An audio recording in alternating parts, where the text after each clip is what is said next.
The silence didn't break for a bird call or the snap of dead brush under an animal's paw. It tore open with a howl, high, razor-thin, wrong, the sound of metal dying as it fell out of the sky. It stabbed straight through the ancient sleep of the northern wilderness, and for 1 6 second it felt like the forest itself was crying out, wounded by something foreign and monstrous. I froze with an axe in my hands, and even the gray lichen on the boulders seemed to hold its breath with me. For 8 years I'd been nothing more than Luke Harrow, the ranger.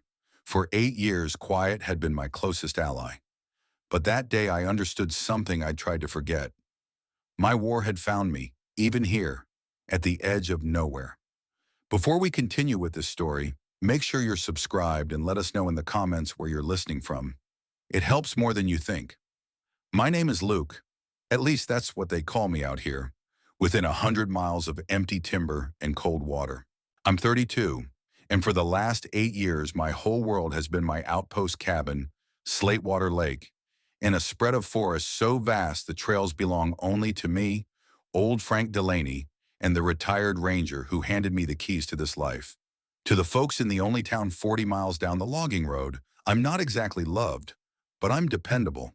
The kind of man who can get you the best venison, drag lost hikers out of a bog, and coax a dying diesel generator back to life with nothing but wire and stubbornness. My official story, typed cleanly into flawless paperwork, says I ran from Chicago, from the noise, from the crowds, from a personal tragedy I couldn't outdrink. Wife and kid gone in a freeway wreck. It explains why I don't talk much, why there are scars on my hands, why sometimes my eyes go flat and empty behind the calm mask of a man who just wants to be left alone. People pity you, then they keep their distance. Perfect. The truth was colder.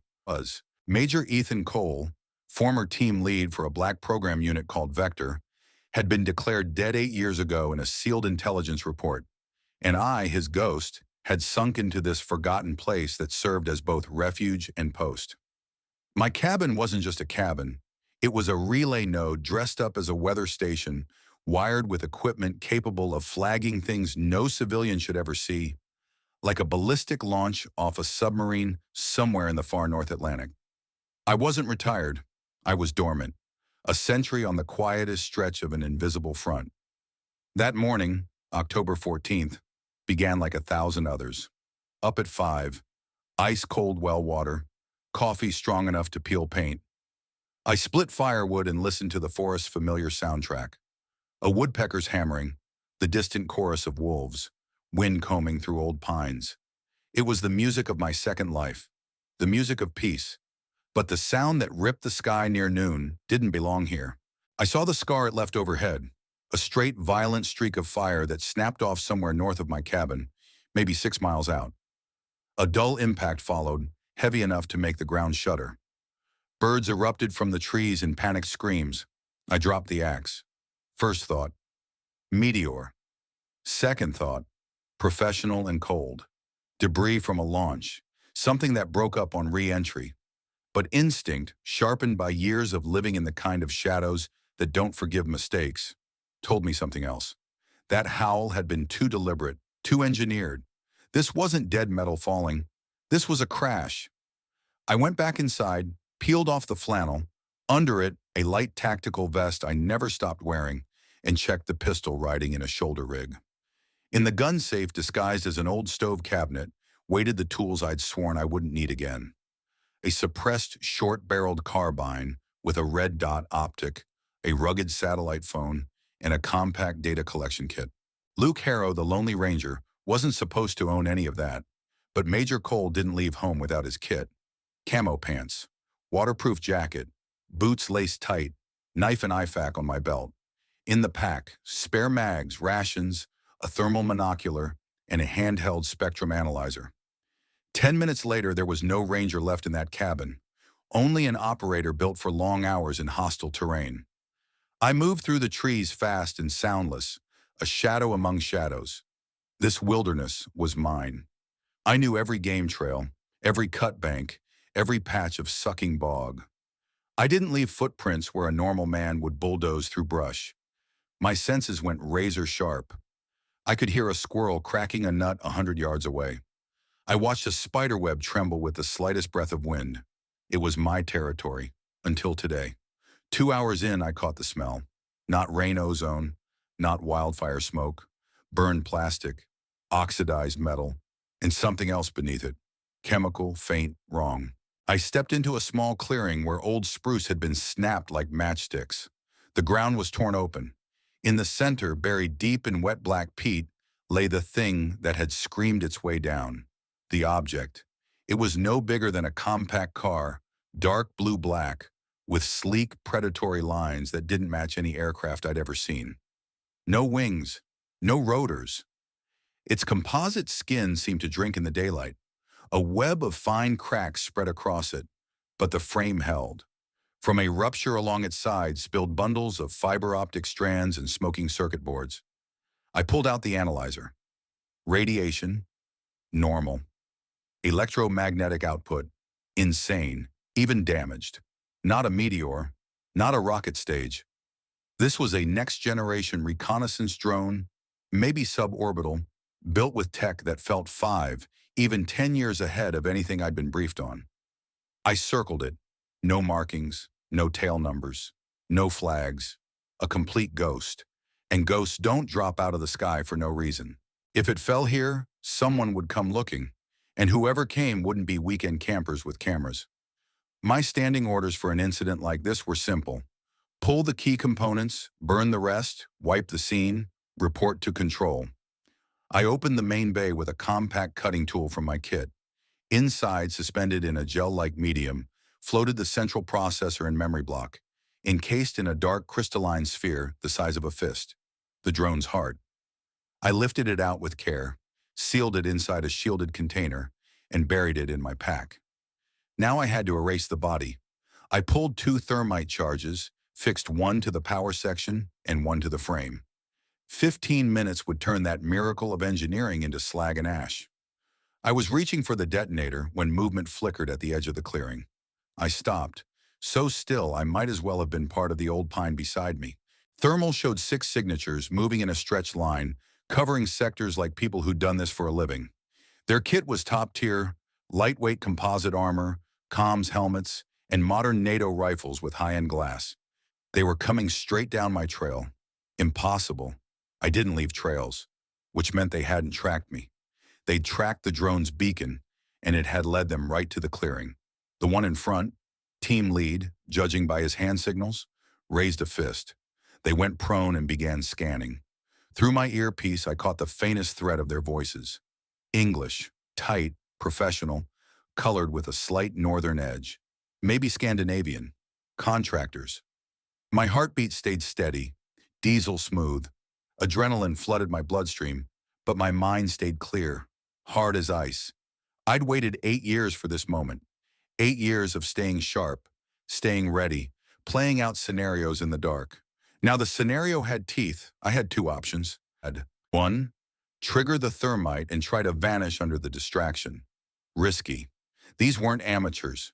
Noise wouldn't scare them. It would focus them. They'd cut off my escape and run me down like an animal. 2, hit first. Fast and brutal. Use what I had that they didn't. Terrain, familiarity, the forest itself. This was my ground. They were strangers in it. I chose the second option. I slid the carbine off my shoulder, set it to single fire, and sank into the red dot. First target, their comms man, unfolding a directional antenna. Kill their long-range link, by seconds. Precious seconds. I held my breath, settled the dot on his head. The woods held still. Silence. My old friend was about to die. The world narrowed to the glowing point of the optic. Almost no wind. Range, about 130 yards. Perfect. I squeezed. The suppressed crack vanished into moss and treetops. The comms man jerked once and folded sideways like a puppet with its strings cut. The other 5 reacted instantly. One organism, no screaming, no blind panic. They snapped into cover, low and disciplined. Pros. One of them, medic by the way he moved, broke toward the fallen man. I didn't let him get there. Second shot. He went down, rifle slipping from his hands. 4 left. The leader pressed to a thick trunk and barked into a throat mic, trying to call for support. But without the antenna, his radio wouldn't reach far, maybe half a mile through these trees.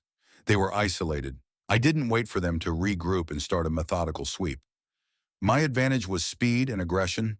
I shifted position, sliding 30 yards left through brush so dense it swallowed me.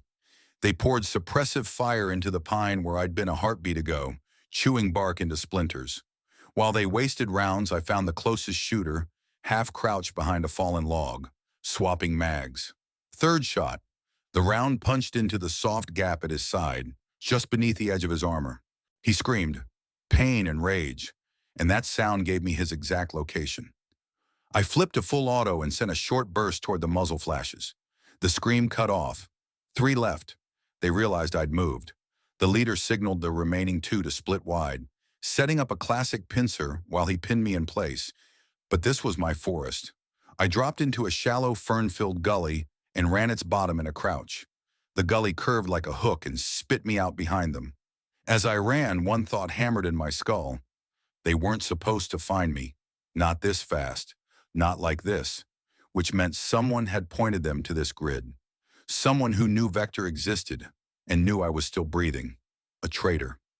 The realization burned like winter water in my veins, even as my lungs flared with the run. My anonymity, my best weapon for 8 years, was gone. I wasn't a ghost anymore. I was a target. When I climbed out of the gully, I was 100 yards behind them. The 2 flankers had completed their sweep, moving with their backs to me. They were convinced I was still up front, boxed in by their leader. A fatal mistake. I didn't shoot. A gunshot would draw the leader's eyes. I drew my knife. I closed the distance in 3 steps, clamped a hand over the first man's mouth, and drove the blade up under his ribs, straight to the heart. He went slack without a sound. I lowered him gently to the ground. The second was 10 yards ahead. He turned, sensing something wrong, eyes widening as his brain caught up to the silence behind him. His mouth opened. I threw. The blade hit his throat, dead center. He gurgled and collapsed, drowning in his own blood. Now there was only the leader left. He must have known something had gone wrong when his people stopped answering on comms. I heard him moving toward me, careful and controlled, cursing under his breath like the woods themselves were to blame. I went prone behind the torn roots of an uprooted spruce, carbine ready. He appeared a minute later, working his way from cover to cover like someone who'd done it in real places, for real stakes. His rifle tracked left and right, slicing the clearing into invisible lanes of fire. He was the best of them. That was obvious at once. Seasoned, steady, and dangerous in a way that didn't need noise. I could have put a round through him, but I needed him breathing. I needed a name. I needed to know who had sent them. "Come out, Ranger," he yelled. His voice sounded muffled through his helmet. "We know who you are. Don't make this harder. There are too many of us." A bluff. He didn't know how many I was. He just wanted my nerves to do his work for him. I stayed silent. "Cole! Ethan Cole!" he shouted. "Your little game is over. Colonel says hello." My heart missed a beat. He knew my real name, and he'd said Colonel. That meant my handler, Colonel Mercer, or another colonel altogether. Another man high enough to sell me out. I took a risk. "Which colonel?" I called back, throwing my voice so it came from somewhere else. "I don't know any Cole. I'm a ranger. You're trespassing on my land." He laughed, low and pleased with himself. "Nice try, Ghost. 8 years out here didn't dull you. But that transmitter you've got hidden in your little weather shack? It's a lighthouse to us. We knew you were here." That sealed it. The leak wasn't theory. It was fact. They didn't just know my name. They knew the details of my cover. I was burned. The team lead heard my voice and made a mistake. For half a second, he turned his head toward the sound. Just a flicker of attention. It was enough. I exploded out of cover and charged him. He got a shot off, but I was already off the line, moving. The round snapped past my skull close enough to feel like heat. I hit him full force and we went down hard, rolling through moss and churned earth. Locked together in a fight that wasn't going to end with one man walking away. He was strong. I was meaner.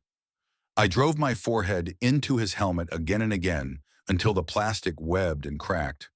He tried to reach for his sidearm. I caught his wrist and wrenched.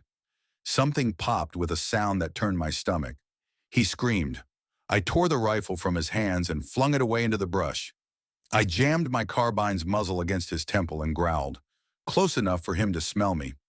"Which colonel? Talk!" He stared up at me with pure hate. "You're dead anyway, Cole. All of Vector is dead. He'll see to it." I didn't get the next question out. Something hardened behind his eyes. Decision, not fear. His hand jerked toward his vest.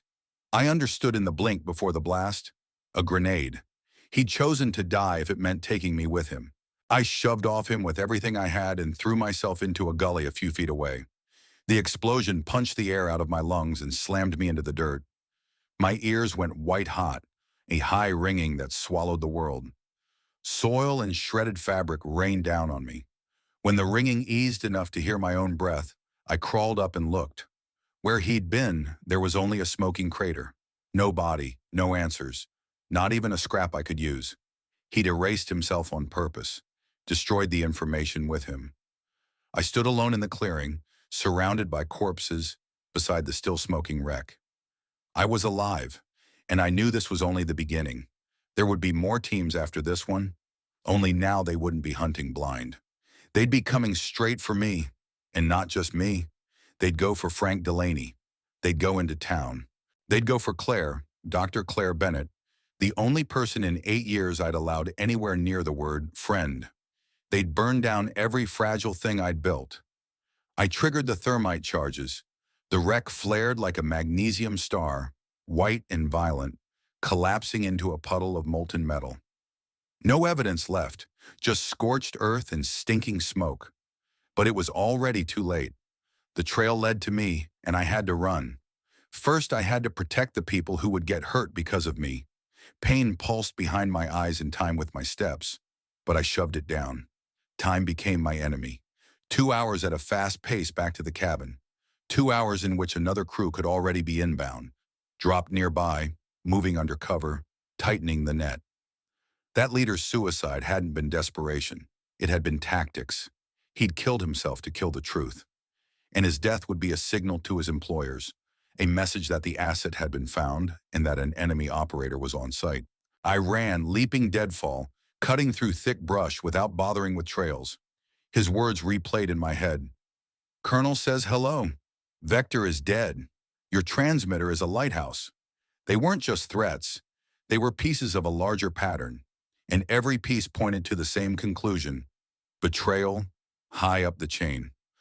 Only 5 people in Vector knew my exact location and the hardware in that weather station. Me, 2 comms techs back at the hub, my second in command, and the man who'd run the whole operation, Colonel Daniel Mercer. Mercer had recruited me, shaped me, damn near raised me inside the machine. The idea of him turning on me was unthinkable. So who then? When I reached the cabin perimeter, I didn't go straight in. I looped wide, glassing the site through binoculars. Nothing moved, too quiet, no smoke from the stovepipe, even though I'd left the fire banked.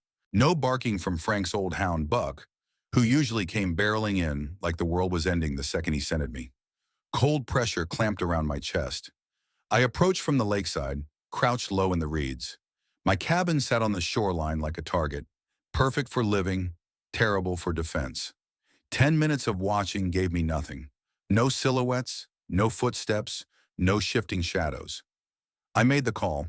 In short bursts, tree to tree, I reached the back wall where there were no windows. I pressed into the cold logs and listened. Nothing. I pulled a small inspection mirror on a telescoping handle and lifted it to the window. The main room was empty, but there was a mug on the table with coffee still in it. Not mine. I never left coffee unfinished. On the floor, muddy boot prints, heavy tread. They'd already been here. I entered through the hidden crawl space, the one that surfaced in a root cellar 20 yards from the cabin. I came up into the main room with the carbine shouldered. There were 2 men inside. They weren't hiding. They sat at my table waiting like they owned the place. Not contractors. These were suits, gray, sharp, expressionless. The kind of men who moved like they'd spent their lives in secure corridors, not forests. One was in his 50s, graying at the temples. The other was younger, maybe 30, with a predator's eyes. "Good afternoon, Major Cole," the older one said, not bothering to stand. "We've been expecting you. Special Agent Harlan Voss, Internal Security." He set a badge on the table, dark leather, federal seal, the kind that opened doors and closed mouths. I didn't lower my weapon. "What are you doing here?" I said. "This is restricted land." "It was," the younger man corrected, voice sharp as a bolt cycling, "right up until unidentified hardware started falling out of the sky and foreign nationals started turning up dead. We intercepted an emergency beacon. 6 bodies, 10 clicks from here. Your handiwork." I said nothing, reading them, weighing angles, weighing lies. Internal security, cleaners, the kind of people who showed up when something had gone sideways, and the kind of people you never saw unless someone powerful wanted you erased. Still, them being here right now was too neat to be coincidence. "Colonel Mercer aware you're here?" I asked. Voss smirked. "Colonel Mercer is busy, answering unpleasant questions in our building. Seems one of his prize ghosts slipped the leash and created an international incident. A trap, a beautifully laid one. The drone had been bait. The contractors were the first wave. These two were the closer. They hadn't come to investigate. They'd come to arrest me or put me down and hang it on Mercer." "What do you want?" I asked, backing toward the door by inches. "From you, Major," Voss said. "Nothing but the crystal you pulled out of that aircraft and a full debrief on your unauthorized contact." "And if I refuse?" The younger man shrugged like they were discussing the weather. "Then we'll stage your death as a backwoods dispute. A poaching ranger crossed the wrong out-of-town hunters. Local sheriff signs off. Case closed in a week." That was when I understood. There would be no negotiation. The traitor wasn't just in intelligence. He was above it, high enough to pull strings even here, even through them. And these two, they were just the hands. My eyes flicked to the window. Beyond it, at the tree line, something caught the light. Just a pinprick, gone as soon as I registered it. Glass, optics, a sniper. There were 3 of us in this room, but we weren't alone. "The drive is in the safe," I lied, nodding at the old stove cabinet. "Only you have the code, Colonel." Voss's brow tightened, trying to decide whether I was playing him or begging. "What code?" "Voice lock," I said evenly. "Passphrase authentication. Omega Protocol. Mercer should have briefed you." Voss shot a glance at his younger partner. A quick look, just long enough to tell me what I needed to know. They didn't know, which meant they weren't read into everything, which meant I had a crack in the wall. "Step up and say, 'Authenticate, Omega 7, I ordered. "Don't drag this out, Colonel, unless you want the system to purge itself and incinerate whatever's inside." Greed and whatever orders he'd been given outweighed caution. Voss moved, slow and suspicious, until he stood in front of the cabinet. "Authenticate," he said, uncertain. "Omega 7. Instead of the clean click of a lock, a siren shrieked, high and brutal. Steel storm shutters slammed down over the windows, plunging the cabin into dim half-light. At the same time, thick white smoke poured from the vents like a broken cloud. "What the hell?" the younger agent shouted, yanking his pistol up. Too late. It wasn't smoke. It was fast-acting sedative gas. I held my breath a heartbeat before it hit. They drilled that trick into us back in the pipeline. How to read the second before the air changed. How to steal one clean lungful and make it count. Both men started coughing immediately. 5 seconds later, they were on the floor. I waited another minute, letting the ventilation cycle do its job, then thumbed the shutters back open. Outside, the sniper realized the play had gone sideways and opened fire. Rounds thudded into the cabin's thick logs, punching splinters free like bites taken out of bone. I snatched my pack, the shielded container with the crystal inside, grabbed the carbine and slid out through the crawl space the same way I'd come in. Now I had to disappear, but not before I warned Frank and Claire. Frank Delaney's place was 3 miles from mine, deeper down the logging road. I ran like my legs didn't belong to me anymore. The thought of them reaching him first, Frank, the closest thing I had to family out here, burned hotter than any fear. Dusk was falling when I reached his porch. Buck, his old hound, lay by the steps with his throat cut. My stomach dropped so hard it felt like the world tilted. I hit the door and burst inside. Frank sat slumped in his recliner by a dead fireplace, chin fallen to his chest. A single bullet hole gaped in the middle of his sternum, dark and final. On the table beside him lay the satellite phone I'd given him for emergencies. He'd tried to warn me. He hadn't made it. On the wall, written in blood, were 3 words: "He's right here." They hadn't just killed him. They'd left a message. This wasn't witness removal. It was personal. My hands shook, rage and helplessness mixing into something ugly. I was too late. I hadn't protected the old man who'd trusted me, who'd covered my silence with his own. I forced myself to breathe, to think. Their next target would be Claire. They were cutting my ties one by one, burning my exits, turning my life into a box with no lid. Town was 25 miles out. On foot, it was a long night, but Frank kept an old bike in the shed, an aging dual sport with a rattling engine and a stubborn heart. I rolled it out, checked the tank, nearly full. 5 minutes later, the motor snarling under me, I tore down the dirt road that barely deserved to be called a road. Wind slapped my face, drying tears I hadn't meant to shed, anger spilling out of me like heat from an open wound. I had to make it. I couldn't lose anyone else. The trail twisted between the trees. The bike bounced over roots and ruts. But I didn't ease off. Then my headlight caught a fallen tree across the path. A roadblock. An ambush. I hit the brakes and threw the bike sideways. Gunfire erupted from the dark. Automatic bursts stitched through the night. Rounds punched the fuel tank. The bike went up in a roar of flame. I rolled into the ditch just in time, the blast snapping at my back like a giant hand. And there I was again, alone in a black forest, enemies all around me, town still almost 20 miles away, and Claire still in danger. The burning bike lit the clearing for a moment, throwing the attackers into sharp relief. 4 of them. They moved with training, splitting to both sides, tightening a ring around the ditch. Same type of men as the first team, contractors, a cleanup squad. I stayed low, playing dead weight, stunned, wounded, helpless.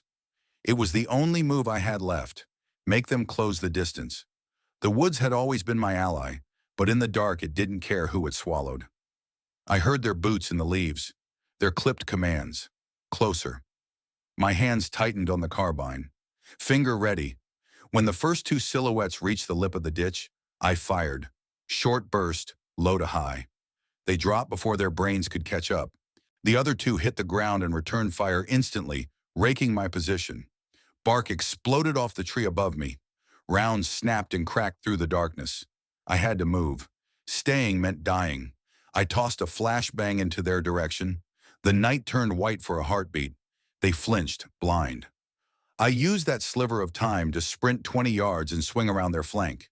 They fired blind, chasing sound, but I was already elsewhere. Their outlines stood out against the flames of the wrecked bike. 2 shadows trying to become cover. 2 clean shots. Done. The fight lasted less than a minute. I checked their gear. Radios, rifles, spare mags. No IDs. Professionals who didn't carry names. But one of them wore a strange wrist device. Matte black metal with a small screen. I ripped it free. The display was cracked, but it wasn't a smartwatch. It was comms or tracking. A clue. Useless tonight, maybe priceless later. I still had almost 20 miles to town. Night. Pursuit behind me. I couldn't take the road. Any straight line would be a kill lane. So I went into the trees, moving by starlight and instinct, letting the compass inside my ribs do the work. Every step was heavy. Exhaustion, physical and something deeper, settled onto my shoulders. Frank's dead face stayed with me. His crooked smile, his stories about bears and blizzards, his quiet understanding. I hadn't just lost a friend. I'd lost part of my cover. Part of the peaceful life I'd built plank by plank. Now it was rubble, and in that rubble, one small light still burned. Claire. Dr. Claire Bennett, the physician's assistant at the little clinic. Smart, sharp-tongued when she felt safe, sadness tucked behind her eyes. She'd come out here from Chicago 3 years ago for the same reason my paperwork claimed I had. A tragedy she couldn't live inside anymore. We weren't close. not officially, but there was something between us, a wordless understanding between two people who'd learned how to be alone. I fixed her generator when it coughed and died. She patched my cuts and bruises when the wilderness reminded me I wasn't immortal. Sometimes we'd drink tea on her back porch, and she'd talk about books she'd read, while I talked about animals and weather, and the kind of quiet that can either heal you or bury you. She was the only person who ever looked at me like she saw something past the mask. She didn't know who I was, but she knew I wasn't just some gruff ranger. And now, because of me, she was a target. I reached town at dawn, filthy, worn raw, looking like something the forest had spit out. The place slept. A few dozen wooden houses, a general store, a post office, the small clinic up on a rise. I stayed off the main street, moved through backyards and alleys, slipping behind sheds and stacked firewood. I didn't know if there were enemies here, so I assumed there were. Claire's house sat apart from the rest, close to the edge of the trees. No lights in the windows. I lay in the lilac bushes across the way and watched. 15 minutes. 30. Nothing. Maybe they hadn't made it here yet, or maybe they already had, and I was too late again. I couldn't wait any longer. I crept to the back door, the one off the kitchen. The lock wasn't set. Claire had always been a little too trusting of the quiet this place promised. I slipped inside. The air was cold and still. On the kitchen table sat a half-finished cup of coffee. Her white clinic coat hung over the back of a chair. I moved deeper into the house.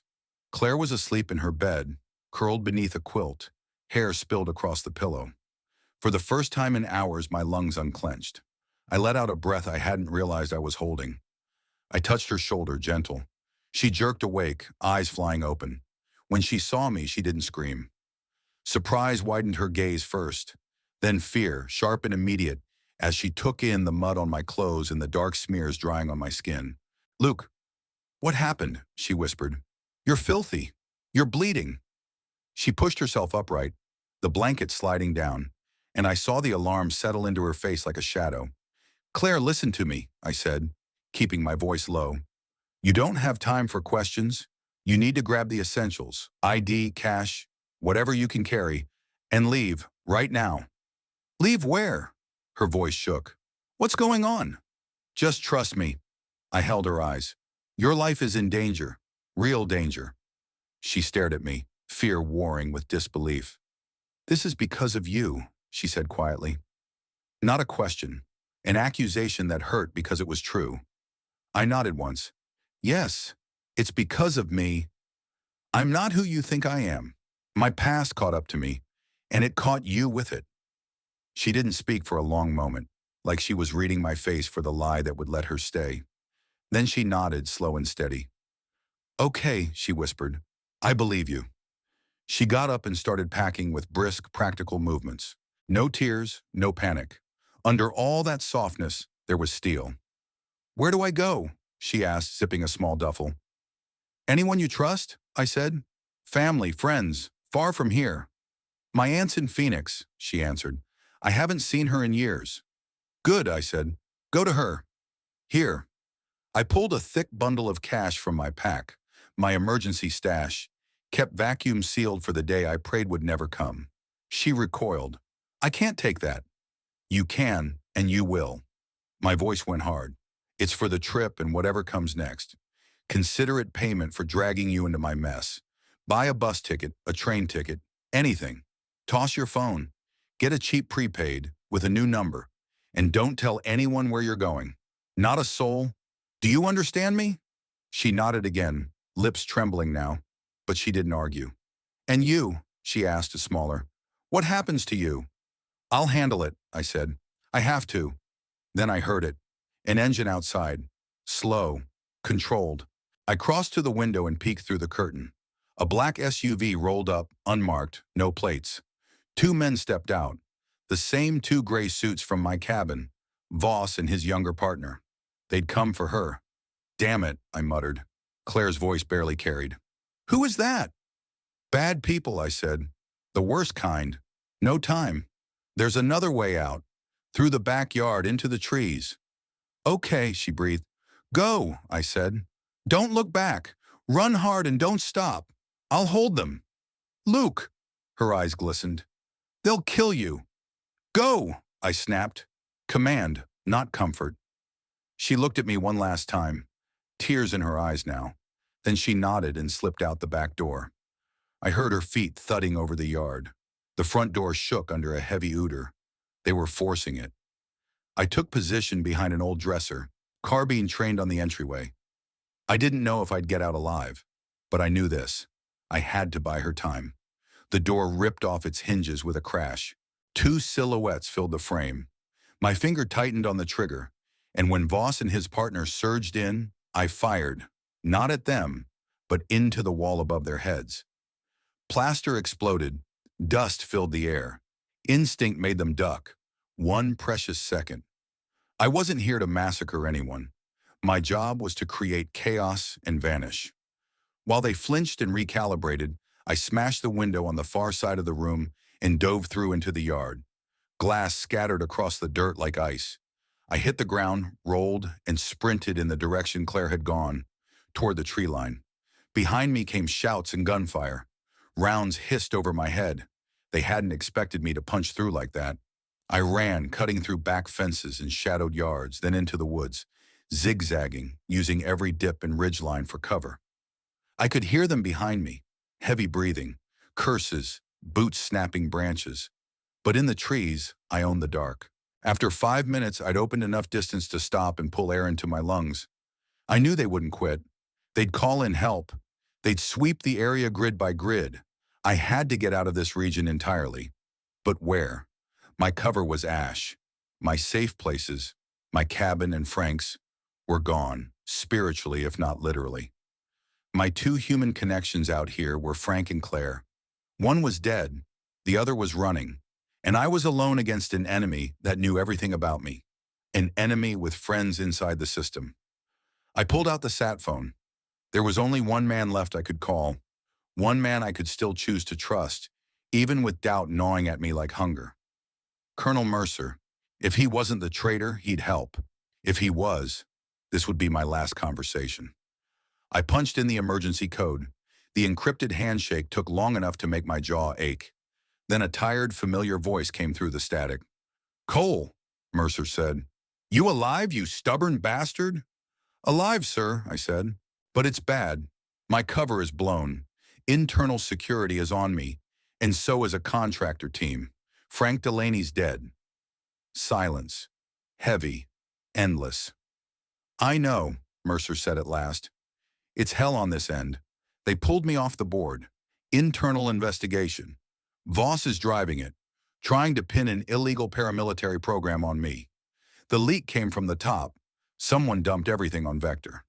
Voss is personally running the grab, I said. They hit my cabin, then they went after the town medic, Claire Bennett. She's alive.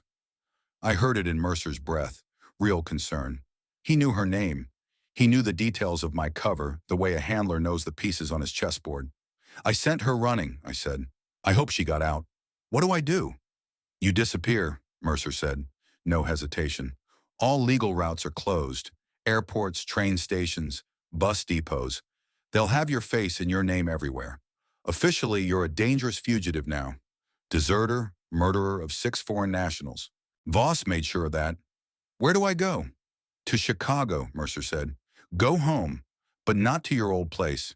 That'll be watched. I've got a spot for you. Memorize it. 1840 North Ashland, apartment 12. Door code is your birth year.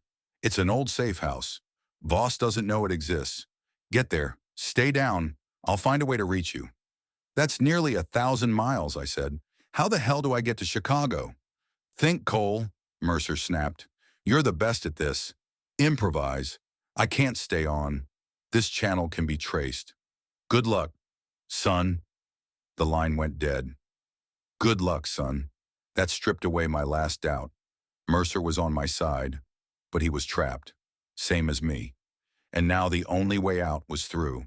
I had to get to Chicago. I was wanted. I was broke. I'd handed my cash to Claire. I had no vehicle and a whole machine turning to hunt me down. It felt impossible, but I wasn't built to quit. First thing, I needed a new face and a way to move. I made my way to a small rail stop about 60 miles from town. 2 days through the backcountry, living on whatever I could scavenge. By the time I saw the tracks, I looked like a drifter, which worked in my favor. At the station, I found what I needed. On a dead-end spur sat a freight train loaded with coal, scheduled to roll west before dawn.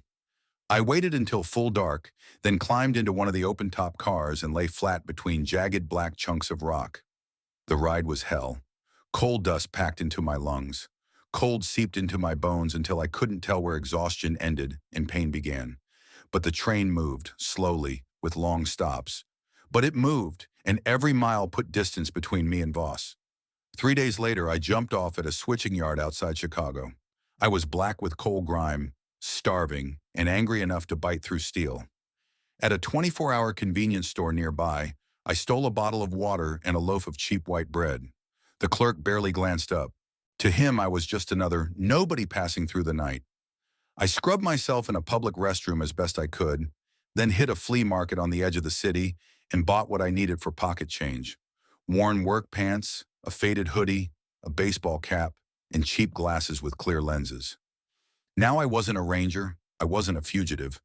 I was a tired working guy, blending into a city full of tired working guys. Mercer's address was in the heart of the city. I had to cross Chicago end to end without tripping a wire. I rode buses in the L in short hops, keeping my head down, moving like I belonged. This was the city I'd been raised in, yet it felt like foreign territory. 8 years of wilderness silence had rewired me. The sirens, the crowds, the neon, the constant motion, it all pressed in, tight and suffocating. I felt like an animal shoved out of the woods and dropped onto a freeway. I reached the building late that night, an old brick walk-up with a battered entrance and a narrow courtyard that swallowed light. I found apartment 12 on the top floor, keyed in my birth year, and listened as the lock clicked open. Inside was small and stripped down, bed, table, chair, and aging fridge. Nothing cozy, nothing personal, but it was the safest place on earth. I fell onto the bed without even taking off my boots. For the first time in a week, I let myself loose in a fraction. I was in a hideout, but it was only a breather. The war wasn't over. It had just shifted into a new terrain, concrete canyons and streetlights instead of trees. Out there, my wilderness instincts kept me alive. In here, they were only half the equation. City rules, city predators.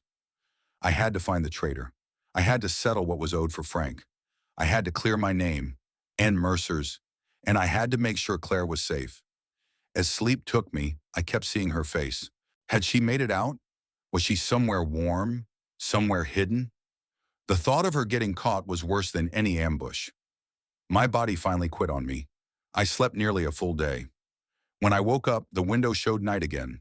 My head felt wrapped in fog, but my muscles had come back online.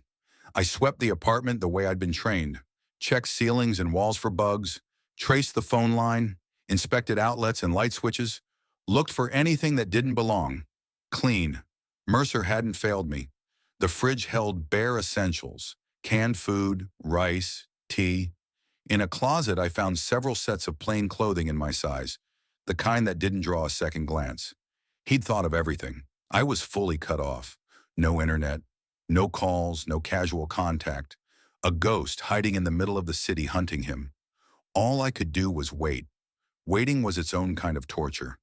In the wilderness, you survive by moving, by acting. Here I was boxed in by four walls and time. So I trained, push-ups, squats, bodyweight work, anything to keep my edge sharp and my mind from eating itself. And I thought. I replayed everything. The leak. Who could have sold me out? Mercer's deputy, Major Grant Hale, ambitious, resentful, always convinced Mercer played it too safe. Or one of the comms techs with access to the relay node. Or someone else entirely. Someone I'd never even considered. Someone who benefited from burning Vector and bearing Mercer. Internal security Voss fit too neatly, but he felt like a tool, not the hand. Someone bigger was behind this. Someone who could arrange for a classified drone to drop out of the sky and hire a professional contractor outfit to retrieve it. This wasn't a mess. It was a game being played at the highest level, and I was the piece they were trying to sweep off the board. They were wrong. I wasn't going to disappear quietly. I was going to come back as something they couldn't ignore. On the third day, the signal finally came. Not a phone call, not a note under the door. That evening, I was half watching local news on an old television when a reporter covering a downtown road project said a line that didn't belong in the script. Work will continue until the North Star points the way forward. North Star, that was Mercer's and my old code for a meet. Points the way forward meant a location. We used to call it the Turn, an abandoned diner at the edge of a wooded city park on the north side, a forgotten place from the years when I still ran operations in Chicago. Nobody knew it existed except the two of us. The meet was set for the next night, midnight, risky for both of us. If he was being watched, it was a trap, but I didn't have a choice. I spent the next day preparing. From old clothes and lengths of pipe I found in a maintenance closet, I cobbled together a crude makeshift vest, flimsy, unreliable, but better than bare ribs. I sharpened a kitchen knife until it could shave hair. I mapped multiple routes in and out. At 11, I left the safe house. I moved through Chicago like a shadow, switching trains, cutting through dark alleys, slipping between buildings, checking reflections, checking corners, always hunting the feel of a tale. The city flowed around me without noticing. A man in work clothes didn't exist. The park greeted me with darkness and quiet. I didn't go straight to the diner. I looped wide, coming in from the trees, listening to every leaf shift, every distant footstep. Half an hour before midnight, I took a position on a small rise with a clear view. Through binoculars, the diner looked empty. Dark windows, dead sign, no movement, no obvious ambush. At exactly midnight, a dull gray sedan rolled up. A man stepped out. Mercer, alone. He scanned the lot, then went inside. I waited 10 more minutes, sweeping the surroundings until my eyes burned. Nothing. I slid down the rise and crossed the distance, silent. Inside, Mercer sat at a table lit by a small flashlight cupped in his hand. He looked older than he had a week ago, drawn, exhausted. "Good to see you, Ethan," he said. "Sir?" We sat in silence for a beat. "Talk," he said at last. So I told him everything. What happened in the forest, the suits, Frank's death, Claire's escape, the ambush on the road. He listened without interrupting. "Voss is just the trigger man," Mercer said when I finished.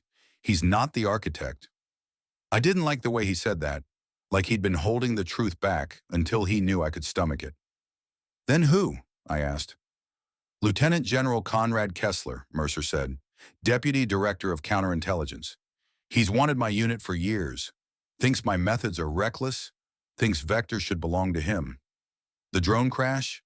That was his operation. He framed both of us." "What about the crystal?" Mercer asked. I reached inside my jacket and pulled out the shielded container. "It's with me." Mercer nodded once, grim satisfaction cutting through his exhaustion. "That's our only card. That crystal isn't just storage, it's a key. Access to a next-gen satellite control layer. Whoever holds it gets a window into a global surveillance grid." He leaned in. "And Kessler isn't doing this for ego. He's selling the technology to a private military outfit. Black Talon. They're the ones who sent the contractors. They're the ones hunting you across the city right now." The picture snapped into focus. This wasn't a turf fight between agencies. This was treason dressed up as bureaucracy. "What do we do?" I asked. "We hit first," Mercer said. "I have a plan. Kessler doesn't know you have the crystal. He thinks you ran with nothing. We make him believe you're ready to sell it to Black Talon directly, cutting him out. That will drive a wedge between them and force them into the open." "So I'm bait," I said. "Yes," Mercer replied, unapologetic. "It's dangerous, but it's the only shot we've got." He tapped the table with 2 fingers, like he was setting a piece down on a board. "Tomorrow there will be a classified ad in a free weekly. Something harmless. Selling a rare butterfly collection. Meeting at the Cloudgate sculpture in Millennium Park. Wednesday, 3 p.m. That's the signal Black Talon will recognize. They'll come." "We?" I asked. "Who's we?" Mercer's mouth twitched. Not quite a smile. "I'm not as retired as they think," he said. "I still have loyal people. 2 operators from your old team. They'll help." The plan was insane. I'd have to walk into an open public space in the middle of downtown Chicago, knowing the best mercenaries money could buy were hunting me. But Mercer was right. It was the only way to drag them into daylight. "I'm in," I said. We worked the details. Overwatch positions, extraction routes, code words, contingency signals. An hour later, I slipped back to my safe house. Outside my window, the city breathed and glowed, endless as an ocean. Somewhere out there, inside that bright, indifferent hive, my enemies were moving. They just didn't know that soon the ghosts they were hunting would start hunting them back.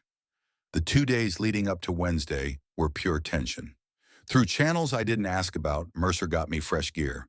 A compact encrypted radio, a suppressed pistol, smoke canisters, and, most important, detailed maps of downtown Chicago marked with service tunnels, rooftops, alleys, maintenance corridors. I needed to know the terrain better than the people coming for me. My backup was 2 men from Vector, my former subordinates. Miles Slate Donovan, a sniper with a gift that bordered on the supernatural, and Eric Fuse, Calder, electronics and explosives, the kind of tech-savvy operator who could turn street infrastructure into a weapon. We met in secret at an abandoned warehouse down by the river. Seeing them again was surreal. 8 years had changed them. Harder faces, older eyes, but the same dangerous spark lived underneath. "Good to see you back in the fight, boss," Slate said, gripping my hand like he meant it. "Yeah," I said. "Wish it was under better circumstances." We walked the plan until it lived in our bones. Millennium Park was open and exposed, perfect for shooters. Black Talon would put eyes on rooftops and sightlines, anchor a kill zone, then walk in with confidence. Slate's job was to find their overwatch and erase it before anyone put a round through me. Fuse would sit in a van close enough to taste the city's electrical hum, scanning the airwaves, jamming their comms, ready to pop a distraction charge on my signal. And me, I was the hook. My job was to make contact with their negotiator, confirm I had the right person, and draw him into a position where our people could snatch him clean. Everything was timed down to the minute. One mistake and we'd be dead, or worse, we'd get civilians killed. Wednesday, 2:30 p.m., I was already on approach.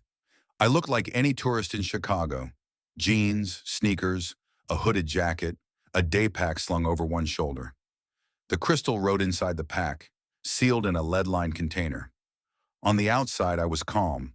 Inside, I was wire-tight. Fuse's voice crackled in my earpiece. "Air's quiet. For now. Slate's on glass, scanning." I moved along the edge of the park, blending into the crowd. People took photos, laughed, ate overpriced hot dogs, lived their lives without knowing that in a few minutes this place could turn into a war zone. At exactly 3 p.m., I sat on a bench near Cloud Gate and set my backpack beside me. The signal was out. Now I waited. "Got eyes on one," Slate murmured. "Rooftop on the west side. Long gun. Classic setup. I'm tracking." "Hold," I said. "No shots until I say.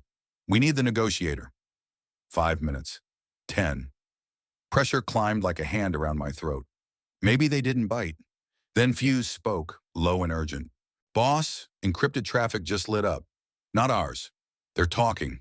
They're moving." I saw him, a man in an expensive coat, early 40s, walking with the kind of confidence that comes from always having someone else do the bleeding. 2 more shadows moved behind him at a distance, pretending to be pedestrians. Security detail. Slate's voice hardened. 2 more. Upper level. Line of sight. Looks like a crew serve setup. A pause, then a quiet curse. They came heavy. The man reached my bench and sat down without looking at me, like we were old friends meeting for coffee. "Love butterflies," he said casually, "especially rare ones. From up north." "I've got one," I replied. "Rare enough it shouldn't exist." "Show me the money first." He smiled, almost amused. "You're either brave, Cole, coming out here like this, or you're stupid." "I'm business," I said. "I have a product. You have cash. Simple." "Not simple." He turned his head just enough for me to see his eyes. Cold, empty, shark eyes. "My boss, Mr. Riker, wasn't thrilled when his people died in the woods," he said softly. "He doesn't just want the product." His smile sharpened. "He wants the seller." Riker. The name made my spine go tight. Riker who? I asked, keeping my face blank. Damien Riker, he said, CEO of Black Talon. His voice held a hint of satisfaction. He sends his regards.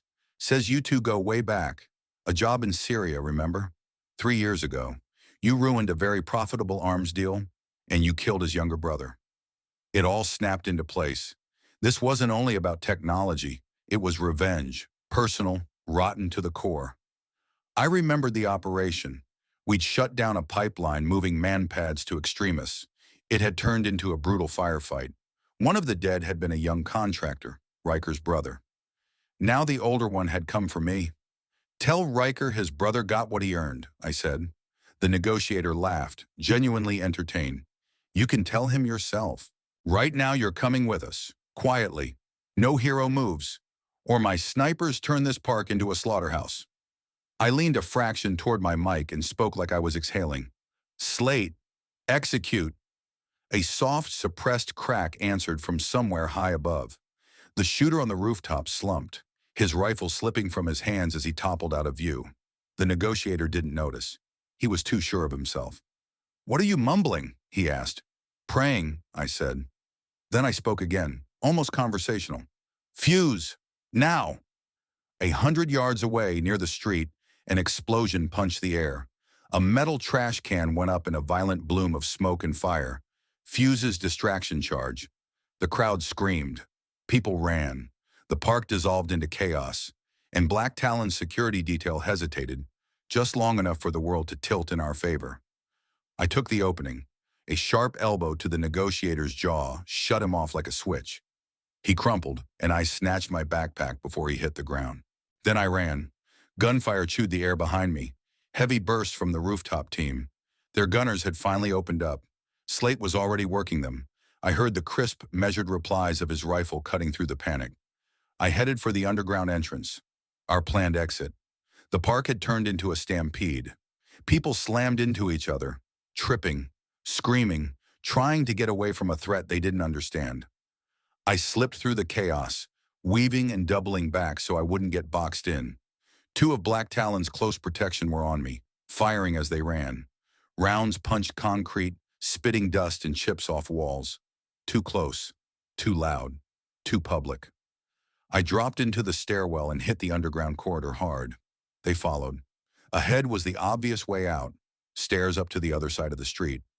I didn't take it.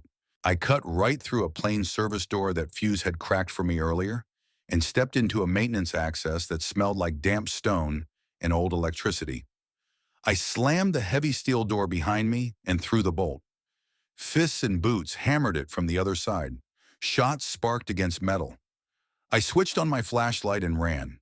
The tunnel was narrow, wet and black, the air thick with the breath of the city. Every footstep echoed like it wanted to give me away. But this was my line now, my thread out of the maze. 10 minutes later, Mercer's voice came through my earpiece. Grab team has the negotiator and 2 of his handlers. The rooftop gun crew is down. You good? Good, I said, dragging air into my lungs.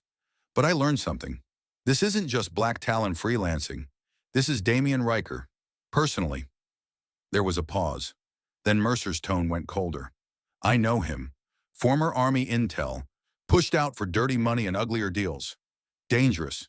If it's Riker, this escalates. He won't stop until he has you or that crystal. I surfaced through a maintenance hatch in a quiet courtyard a few blocks away. Brick walls, trash bins, a stray cat watching me like I'd ruined its morning. The operation had worked, but it hadn't ended anything. We'd won one fight. The war was still on, and now it had a face. Damien Riker. And I knew he'd throw everything he had at finding me. The next hit wouldn't be clean. It would be loud. After Millennium Park, I burned the safe house and moved again. Mercer relocated me to a new apartment, this time in a sleepy residential pocket on the south side, far from downtown cameras and tourist crowds.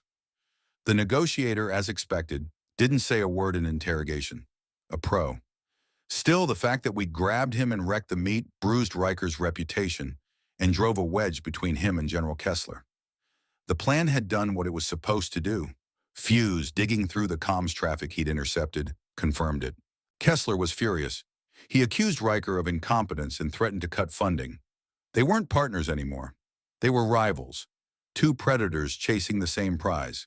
Riker was cornered, and a cornered animal is twice as lethal. We knew he'd stop playing by any rules at all. He'd start hunting pressure points. My biggest pressure point was Claire. I didn't know where she was. I didn't know if she'd made it to Phoenix, if she'd found her aunt, if she'd slept in a bed or on a bus station bench. The not knowing ate at me until it felt like it was hollowing me out. Mercer tried to locate her through quiet channels, but nothing came back. She'd vanished. That was good and bad at the same time. Good because it meant the hunters couldn't find her either. Bad because it meant I couldn't be sure she was alive. So we shifted focus to the only target that mattered. Riker himself. Fuse monitored the air around the clock, trying to triangulate Black Talon's base. We knew it was somewhere outside Chicago, tucked into industrial fringe or abandoned military land, but we had no coordinates. A needle in a haystack. A week passed with an uneasy kind of quiet. I used it to heal, sleep, and go over the data Fuse had pulled off the cracked wrist device we'd taken from one of the contractors in the woods. Most of it was corrupted, but Fuse managed to tease out fragments of encrypted messages. One fragment kept repeating a word, beacon, in partial coordinates, broken, incomplete, pointing north toward a region dotted with old Cold War sites and decommissioned bunkers. Beacon, I said to Mercer over an encrypted line. What is it? I don't know, he admitted, but it's our first real lead. We have to check it. Sending a full team was too risky, too visible. I decided to go alone. This was my war, and I'd carry it myself, Mercer argued. I pushed back harder. In the end, he gave in. That night, Slate drove me out of the city and dropped me off along a lonely stretch of highway where the streetlights died and the trees started again. From there, I went on foot, back into the woods, back into an autonomous run, back into the only environment that still felt honest. The area the coordinates pointed to was miles of abandoned government infrastructure, bunkers, overgrown access roads, concrete pads half swallowed by pine needles. The perfect place to hide a private army. I moved slow, checking each site. 2 days of nothing. No lights, no tracks, no heat. I started to think the whole thing was a dead end. On the third day I found it. Fresh tire tread from heavy equipment, pressed into an old access road that hadn't seen real traffic in years. The trail led to one of the biggest structures in the area, a bunker marked on old maps as a redundant command post. I reached it at sunset. From the outside, it looked dead, forgotten. But I saw what a normal hiker never would. Concealed security cameras, motion sensors cut into the perimeter, and a thin cable disappearing underground like a vein. The base was active. I settled into the tree line and watched. An hour later, the massive steel doors opened and an armored SUV rolled out. It stopped at the gate, and 2 men stepped into view. One of them was Damian Riker. I recognized him from the file photos. Tall, athletic, a hard face built for command. The second man made my heart lock up. It was Grant Hale, my former second in command from Vector. The traitor, not the Tex, not Mercer. Hale, ambitious, bitter Hale, who'd always believed he deserved my place, my unit, my trust. He stood beside Riker like he belonged there, like he'd earned it. They talked and laughed. Then Hale handed Riker a tablet, climbed into the armored vehicle, and drove off. My hands trembled with rage. I'd trusted him. I'd covered him in the field, and he'd sold me, sold the entire team. He was the reason Frank was dead, the reason Claire was running. I had Hale in my sights. I could have ended it right there. One shot, a clean line through his skull. But that would have been too easy, and it wouldn't have given me answers. I needed to know what was on that tablet. I needed to understand the whole design, what they were building, what they were about to do, and how far up the chain this rot went. So I waited for night. When darkness settled in, I moved toward the bunker. The security system was tight. Layers of sensors and cameras, overlapping coverage. The kind of setup meant to stop amateurs and slow professionals. Hard, not impossible. I spent 3 hours crawling the perimeter, finding a weak seam, killing one sector's sensors and cutting a quiet breach through the fence. Then I slipped inside the compound. My target wasn't the bunker itself. Not yet. I needed their comms node. If I could get into their network, I could see their plans. The comms hub was almost certainly inside the bunker, and walking through those doors would have been suicide. But there was another route. That cable I'd spotted earlier didn't just vanish underground. It ran to a remote antenna site, camouflaged on a low hill about a quarter-mile from the base. I found it. A satellite communications array, clean and modern, tucked beneath netting and brush, like a predator hiding in plain sight. Fuse could have cracked it in 10 minutes. It took me all night. I tied in with my kit and rode the signal through the cable, using backdoors Fuse had embedded in my software. Keys designed for systems like this, for enemies who believed their encryption made them untouchable. 2 hours later, I was inside their internal network, and I started pulling everything. Files, messages, camera feeds, logs, anything with a timestamp. What I found turned my blood to ice. The tablet Hale had handed Riker contained an operational blueprint, a coordinated assault on a defense research facility outside Washington, D.C., a lab working on next-generation guidance packages tied to strategic weapon systems. But that wasn't the worst part. In one encrypted message Riker wrote to his handler, the sender ID was masked, tucked behind a single cold code name, the Architect. The lab operation is only a distraction, Riker wrote. While the government floods resources into that response, my primary team will use Hale's intel to breach Beacon and extract what we need. Beacon. I found a file labeled Project Beacon. It wasn't a place, it was a person. Dr. Elias Mercer, not Colonel Mercer, but the scientist, lead designer tied to the research network, a genius whose mind was worth more than any weapon. Then I saw the line attached to his dossier, like an afterthought that belonged in hell. After extraction, initiate last argument protocol. I opened the protocol file and understood what Architect really meant. Last argument was malware, built to be injected into a centralized defense node. Once deployed, it would blind and cripple the nation's integrated air defense and early warning systems for several hours. Hours. Long enough to make a country naked. Long enough to invite a first strike. This wasn't revenge, it wasn't profit. It was sabotage at a national scale. And according to the timeline stamps, it was scheduled to happen in 2 days. That was when I heard movement. A patrol was heading toward the antenna site. I killed my connection, yanked the line, and melted into the brush just as 2 contractors approached. They checked the array, swept flashlights across the housing, muttered to each other, then moved on, satisfied. My pulse didn't slow until their footsteps faded. I knew what I had to do. Get out, contact Colonel Mercer, and hand him everything. But as I was packing up, one last file finished downloading, an automatic pull from a camera feed inside the bunker. I opened it.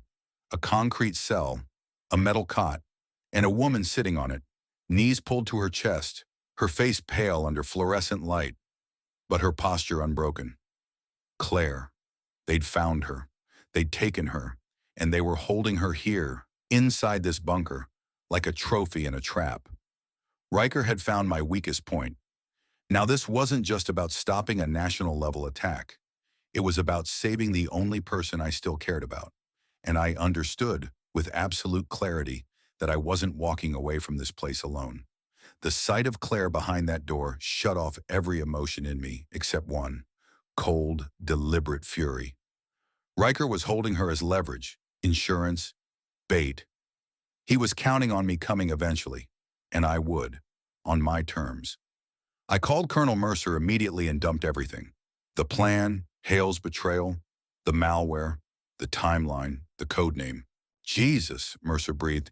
If that's real, Kessler isn't just ambitious. He's a traitor. I'm going to the top. We'll activate Sentinel. But that takes time, he said, voice tight. And you can't take that bunker alone, Ethan. There are at least 30 trained shooters in there. I don't have a choice, I said. Claire's inside. I can't leave her, and I can't wait while you build a full assault package. By then, Riker will move her, or... I stopped myself before the word finished. I need help, I said. Slate and Fuse, and every piece of hardware you can get your hands on. Mercer went quiet for several seconds. All right, he said at last. 6 hours. Rally point at the old gravel pit off County Road 9. And I'm sending you something else. A friend from the program. Hold on, son. For the next 6 hours, I didn't blink.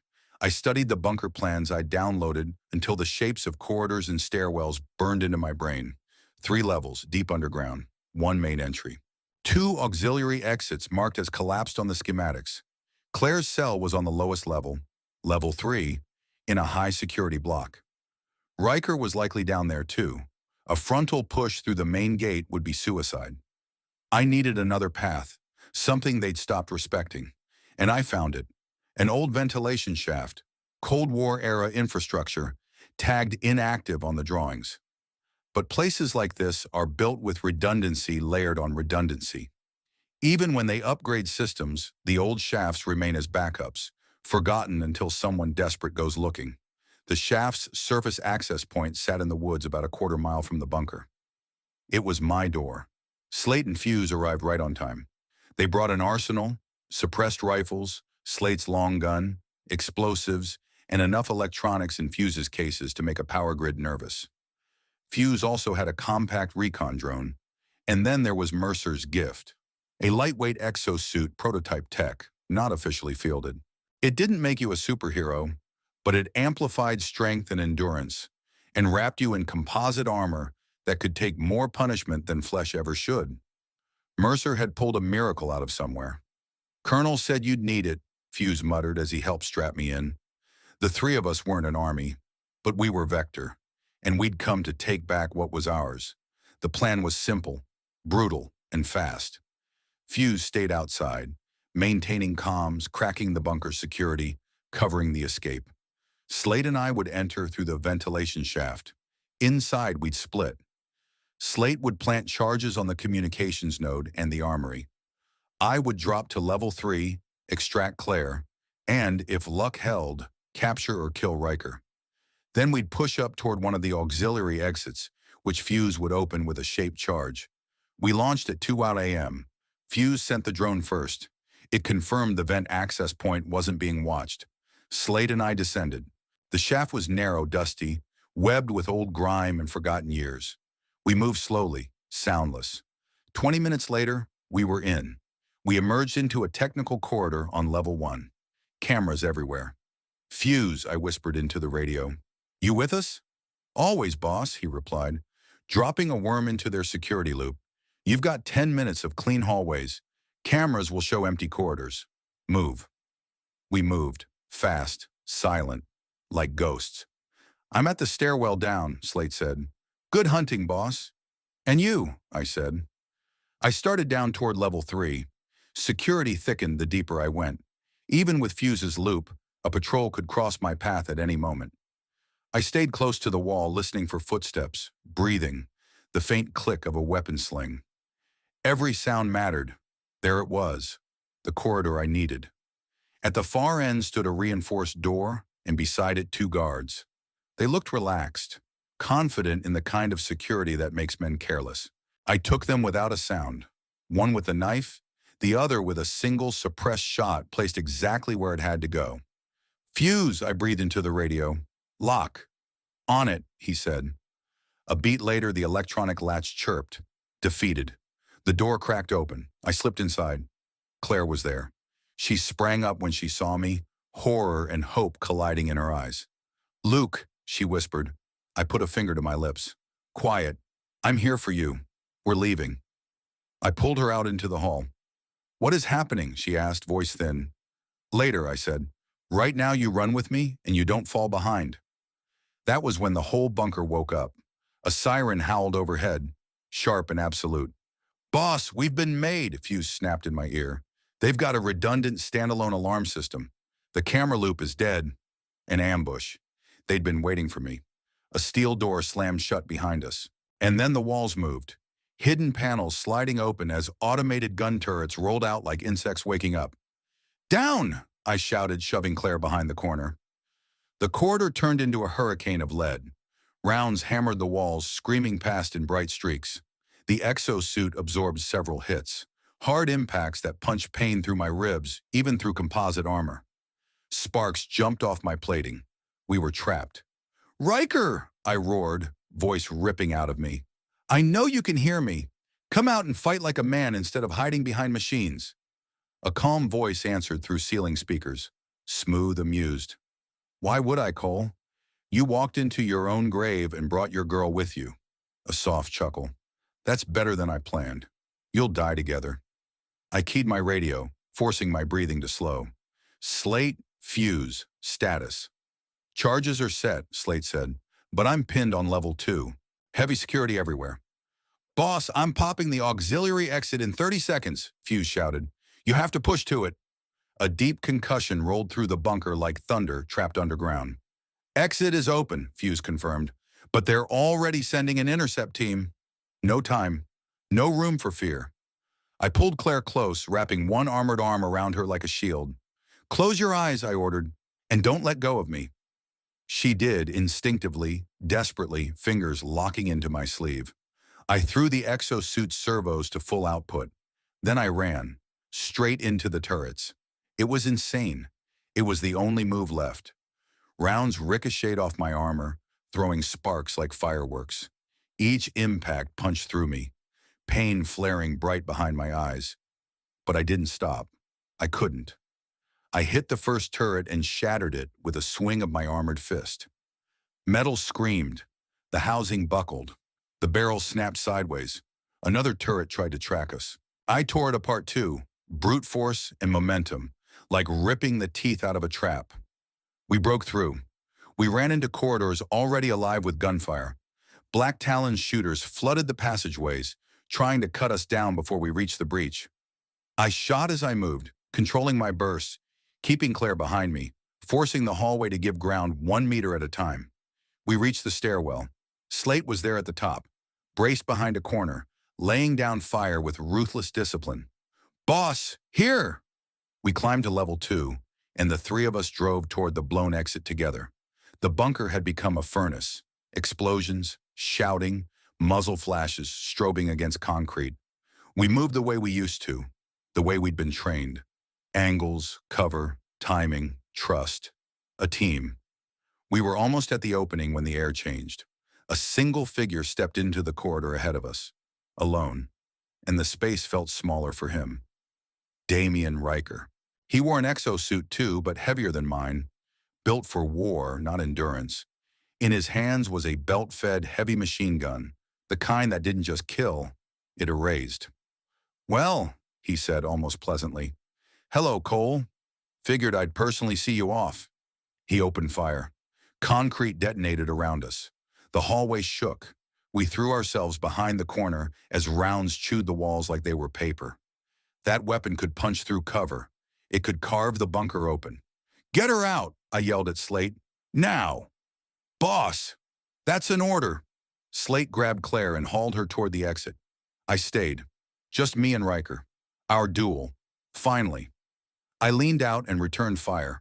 My rounds pinged and skittered off his armor like rain on a tank. He laughed, loud, delighted. My toy's better than your, he said. He advanced, pouring fire into the corridor, confident and unstoppable. In a straight fight, I couldn't win. Not against that suit, not against that gun. So I did what I'd always done best. I used the environment. I backed up, drawing him into a narrower technical passage. Tight walls, low ceiling, bad angles for a heavy weapon. He followed, certain he was walking me into the end. When his boots crossed the threshold, I thumbed the detonator in my hand. The blast hit like the world cracking. Slate's charges, placed earlier, waiting for my signal, went off in sequence. The ceiling collapsed, concrete and rebar dropping in a roaring avalanche. Riker disappeared under it. I threw myself back just in time. Dust and heat slamming into me, the shock wave rattling my teeth. Silence followed, thick, stunned. I stood there, chest heaving, ears ringing. I'd won. I got out through a jagged breach in an exterior wall, stumbling into night air that felt unreal after the bunker's stale breath. Slate, Claire, and Fuse were waiting, alive. But I knew, even as relief tried to seep in, that it wasn't over. Hale was still out there, and so was the architect. We vanished into the dark while flames began to climb behind us, and distant sirens grew louder. Federal response forces Mercer had called in, converging on the compound. Black Talon's operation was shattered. Their base was burning. Their leader was buried, probably dead. Claire was safe. The sabotage had been stopped. We had won. And somehow it felt like the opening move of something worse. In the vehicle tearing away from that nightmare, Claire sat beside me wrapped in Slate's jacket. She didn't ask questions. She just looked at me with those wide eyes, exhausted and hurting, like she was afraid that if she blinked, I'd vanish again. I took her hand. Her fingers were ice.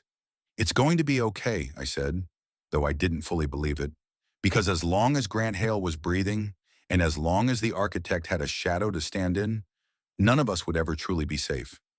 We made it back to the city and burned the location again. Third safe house in as many weeks. An hour after we arrived, Mercer got a secure line to ring through. "You did the impossible," he said, and for once there was no calculation in his voice, only real awe. "Sentinel is clearing the bunker. They pulled Riker's body from the collapse. Most of his people are either dead or in custody. But here's the real win. We grabbed General Kessler. He tried to flee the country. We intercepted him." I closed my eyes for a moment, letting that land. "On the record?" I asked. "On everything," Mercer said. "He broke in the box, admitted he's been working for the architect." I went still. "The architect isn't a code name," Mercer continued. "It's a corporation, a transnational outfit, industrial espionage, regime destabilization, the kind of people who don't care what flag you fly as long as the check clears. They wanted our tech, and they wanted to decapitate our defense posture at the same time." "And Hale?" I asked. Mercer's voice hardened again. "Gone. The second he realized the operation failed, he vanished. He can't be far. Every way out of Chicago is locked down. We're hunting him." I already knew what Mercer didn't want to say out loud. Hale was the key. He was the only thread that could lead us to the architect's people on American soil. But Hale was trained.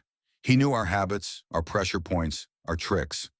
Finding him would be nearly impossible, unless we made him come to us.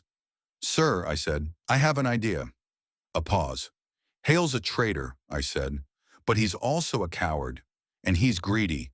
He thinks I'm dead, or hiding. What happens if he hears I still have the crystal, and I'm willing to sell?" Silence, then Mercer exhaled like it hurt. "You're talking about baiting him." "Again," I said, "he won't pass up the chance to grab one last payday and hand me to the architect to buy his way back into somebody's good graces." Mercer's voice carried doubt now, heavy, protective. "Ethan, that's too dangerous. Hale knows you inside and out." "Exactly," I said.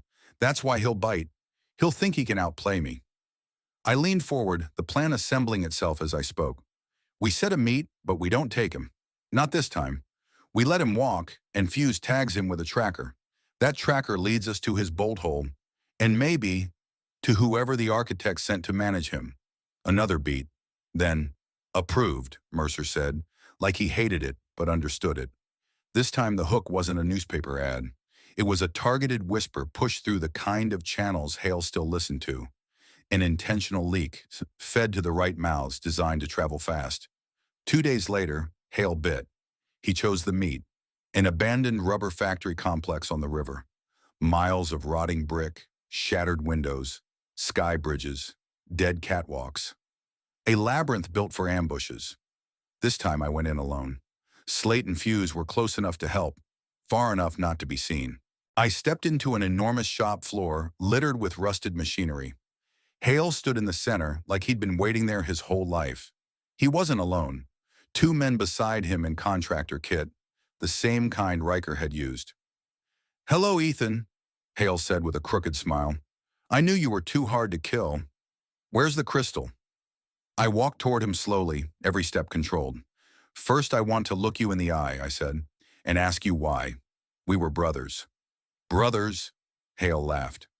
"You were always one step ahead. Always the golden boy, Mercer's favorite, and I rotted in your shadow. The architect gave me a chance to be first, and I took it." "And for that," I said, voice low, "you sold everything? You got an old man killed. You put a woman in their sights." Hale's smile didn't move. "It's business, nothing personal. Now give me the crystal, or your little medic gets taken again, and she dies slow." He didn't know Claire was locked down and protected. hidden so deep even rumors couldn't find her. I let fear show on my face just enough. Okay, I said. I reached into my inner jacket pocket. Hale's eyes sharpened, hungry. You believed me, I said, and instead of the shielded container, I tossed a smoke canister at his feet. It clanged on concrete and burst into thick, biting gray. The contractors opened fire in a panic, spraying rounds into haze. I heard Hale screaming at them to take me alive. I returned fire in controlled bursts, not to kill, but to sell the illusion of a fight, while backing toward the exit I'd already chosen. Fuse's voice slid into my earpiece, calm as ever. Trackers on. Tagged his boot. Break contact, boss. I threw a second smoke canister and slipped through a breach in the wall like I'd never been there. Mission complete. Hale didn't know he'd become the bait. The tracker led us to the kind of place men like Hale dream about. A gated waterfront community outside the city, all private docks and manicured lawns. Hale was holed up in a mansion owned by a shell company tied to the architect's web. We watched for 2 days. On the third, a 3-car convoy rolled up, black sedans with diplomatic plates. From the center car stepped a tall, silver-haired European in a flawless suit, the architect's representative. The moment snapped into place. Sentinel's assault team hit the house hard. Slate, Fuse, and I moved with them. The fight was fast and savage. Professional security, but we had numbers and we had momentum. We breached the interior. Hale and his handler were trying to burn documents in the fireplace. Across the room, Hale saw me and fired. I shifted, the round slamming into the wall behind me. I crossed the distance like an animal that had stopped thinking. I knocked the pistol away and slammed into him. We went to the floor. It wasn't a fight. It was a beating. Everything I'd carried, Frank's death, Claire's terror, the betrayal of men I'd once trusted, poured out through my fists. Hale choked and wheezed under the blows, and I didn't stop until Slate hauled me off him. Enough, boss, Slate said. We need him breathing. They took Hale. They took the architect's man. And the rest, courts, trials, years behind concrete and steel, was someone else's work. A week later, Mercer called me in. He sat behind a desk that looked like it hadn't slept in months. He looked exhausted, yet satisfied in a way I'd never seen before. Well, he said, Major Cole, or should I start calling you Luke Harrow again? Ethan, I said. Just Ethan. He nodded. Your name is clean, Mercer said. Completely. Promotions on the table. New post. New work. Downtown, where they can keep an eye on you and put you to use.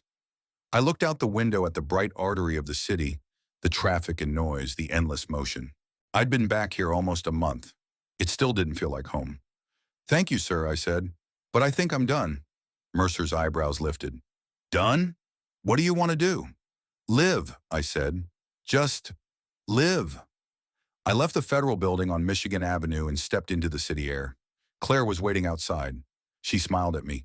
Really smiled. For the first time since the nightmare began. Warm. Real. Like sunlight through clouds. Where do we go now? She asked. I looked at her, then at the city that had almost ground us into dust, and I knew my home wasn't here, and it wasn't in the wilderness either. My home was wherever she was. I don't know, I admitted, taking her hand, but I know we'll find it. Together. We walked into the crowd and let it swallow us. Ahead was uncertainty, but for the first time in a long time, I didn't fear it, because I wasn't a ghost anymore. I was a man, and I wasn't alone.